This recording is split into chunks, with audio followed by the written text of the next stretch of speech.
Back to Market on Close, time for Overlooked Stocks. Joining me now, George Tsilis, Senior Markets Correspondent for the Schwab Network. George, we're taking a look at Toll Brothers and a complex subsector industry, this home building segment. We got yields to think about. We got price points. What do you make of Toll Brothers here into earnings?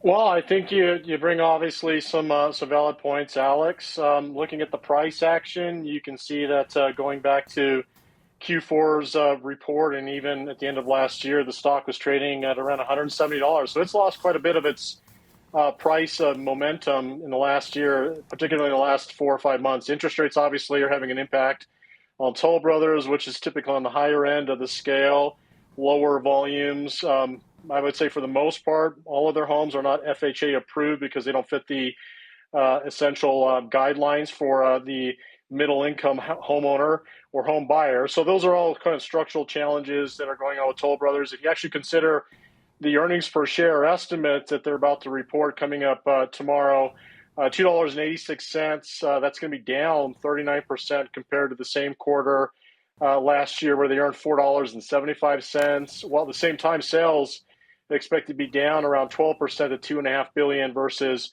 $2.84 billion for the same quarter last year. So there were also some trends to consider that the company denoted going back to last quarter, where they talked about how their backlog of 6,300 units was down about 6%, and the contracted value of those backlogs were down about 2%. And the reason the contracted value was down 2% is because the company still has pricing power. In fact, if you look at gross margins for the business in the last year, 400 basis points higher than their 5-year average, and their net income margin higher by about 350 basis points. So they seem to have the ability to pass on higher prices, particularly because they cater to the higher end home buyer in terms of the average selling price being quite expensive for their units.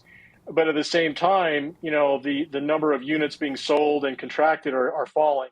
And I think that's commensurate to why we see the stock drifting down since the end of last year.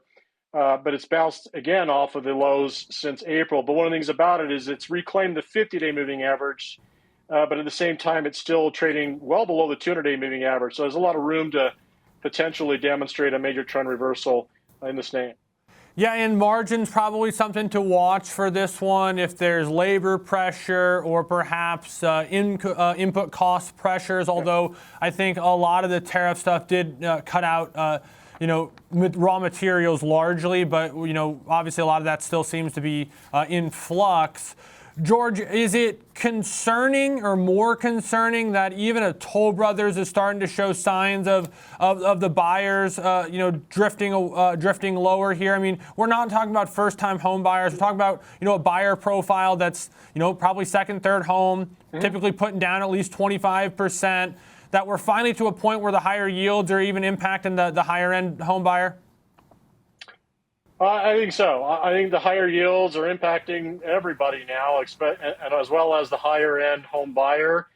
That's just the way I look at it from a chart standpoint. That's what we can infer from, the price action. Obviously, it's making a nice recovery off the lows, but it's not recovering on a rate of change basis, much like some of the technology names, which may not necessarily be as sensitive to rates per se, especially those that are very cash rich and have monopolistic pricing power. That includes the Mag 7. So even though Toll Brothers caters to the higher end, they're not immune to the challenges that even the higher end home buyer is making or having in this environment.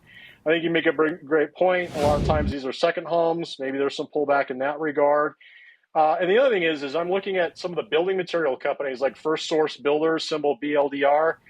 I think that's really providing an impulse to what's happening in the home builder market. So, the economy may be still running along, employment still be there, but affordability for these higher end homes may not necessarily be as robust as it was in the past. And I think that's also demonstrative if you look at the revenue growth estimates for Toll. Well, on a forward basis, right now they're only estimating 3% growth in the next year, but EBITDA is expected to contract by 2%. So that's suggestive of, maybe an inventory mismatch. Also, estimates are pricing in, this is from analysts now, and the company's with the company's guidance, EBITDA down about 2%, which suggests perhaps that higher cost of goods sold may be imputed into the forward estimate. So this will be worth watching, I think, because if you look at the daily chart, there is a potential for an inverse head and shoulders forming, but it's just not manifested just yet. So keep that in mind.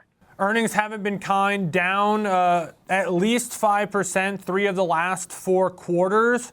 And we're also going to hear from Home Depot tomorrow morning. And I know that sometimes it's what's bad for home builders is good for Home Depot. I'm looking at comparison chart. These stocks look pretty correlated, as it's all the same type of marketplace. George Tsilis with a great setup here. We'll see what Toll Brothers has to say when we get those results.